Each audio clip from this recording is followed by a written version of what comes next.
ஒரு அரசனும் அமைச்சரும் ஒரு நாள் ரொம்ப சாவகாசமா பேசிட்டு இருந்தாங்களாம். அரசன் அமைச்சரை பார்த்து ஒரு கேள்வி கேட்டிருக்கார். ஏங்க அமைச்சரே, ஆசை இல்லாத ஒரு மனுஷனால இருக்க முடியுமா அப்படின்னு. ஏன் முடியாது, துறவி அப்படிங்கிறவங்க எல்லாம் அப்படிப்பட்டவங்க தானே அப்படின்னாராம் அமைச்சர். அவங்கெல்லாம் உண்மையிலேயே ஆசையை விட்டவங்க தானே அப்படின்னு கேட்டாராம் ராஜா. அப்படிதான் இருக்கணும் அப்படின்னாராம் அமைச்சர். அப்படின்னா ஆசையே இல்லாத ஒரு உண்மையான துறவியை நான் பார்க்கணுமேன்னார்.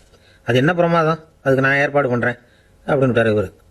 சொல்லிவிட்டு உடனே புறப்பட்டு போனார். அங்கங்கே தேடினார். அப்புறம் தான் அவருக்கு புரிஞ்சுது உண்மை துறவியை கண்டுபிடிக்கிறது எவ்வளவு கஷ்டமான காரியம்னு.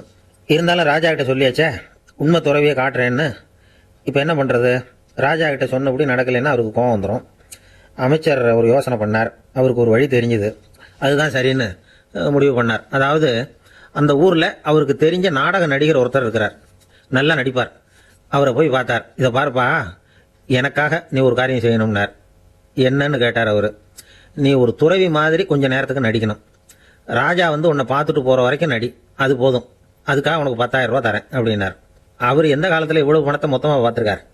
அதனால் உடனே சரின்னு ஒத்துக்கிட்டார். அமைச்சர் வந்து அரண்மனைக்கு திரும்பி வந்தார். என்ன அமைச்சரே, இன்னுமா ஒரு உண்மையான துறவி கிடைக்கலன்னார். உண்மையான துறவி ஒருத்தரை இப்போ தான் கொஞ்ச நேரத்துக்கு முன்னாடி பார்த்து பேசிவிட்டு வர்றேன். அவர் நம்ம ஊருக்கு வெளியில் குளத்தங்கரையில் உள்ள ஒரு ஆலமரத்துக்கு அடியில் உட்காந்துருக்கிறார் அப்படின்னார் இவர். அப்படின்னா உடனே புறப்படுங்க அப்படின்னார் ராஜா. பரிவாரங்களோடு புறப்பட்டார்.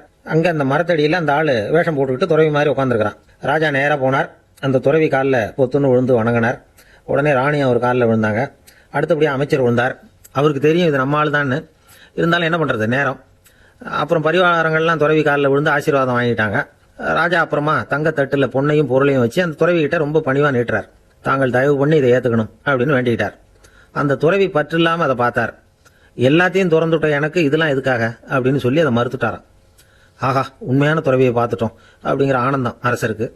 ரொம்ப நிம்மதியாக திருப்தியாக திரும்பி வந்தார் அரண்மனைக்கு. அதுக்கப்புறம் அமைச்சர் யாருக்கும் தெரியாமல் அந்த துறவிகிட்ட ஓடினார். சொன்ன பிரகாரம் பணத்தை நீட்டினார். இந்தாப்பா, நான் உங்ககிட்ட சொன்னபடி 10,000 ரூபா பணம் எடுத்துக்கோ அப்படின்னார். அந்த ஆள் ராஜா கிட்ட சொன்னது மாதிரியே எல்லாத்தையும் திறந்துட்டோம் எனக்கு இதெல்லாம் எதுக்காக வேணாம் அப்படின்னு விட்டாரான். நம்மால் ஒருத்தன் ரொம்ப வசதியாக தான் இருந்தான். ஒரு நாள் அவன் சொத்து பூரா திருட்டு போயிட்டுது. அதுக்கப்புறம் இவன் துறவி மாதிரி ஆயிட்டான். ஊர் ஊராக சுத்தினான். ஒரு குருநாதரை தேடி கண்டுபிடிச்சான். அவர்கிட்ட சீடனாக சேர்ந்துக்கிட்டான். அவனை பார்த்து ஒருத்தர் கேட்டார், நீ உண்மையான சீடன் தானான்னு. இல்லைங்க, சீடன் மாதிரி நடிச்சுக்கிட்டு இருக்கிறேன் அப்படின்னா. அது குரு துரோகம் இல்லையா அப்படின்னு கேட்டார் அவர். இல்லைங்க, நான் பண்ணது குரு துரோகம் இல்லை, என் குரு பண்ணது தான் துரோகம். என்னுடைய பணத்தை கொள்ளையடிச்சது இவர் தான். அதை எங்கே வச்சிருக்காருன்னு கண்டுபிடிக்கிறதுக்காக தான் இவர்கிட்ட வந்து சீடனாக சேர்ந்துருக்கிறேன் அப்படின்னா.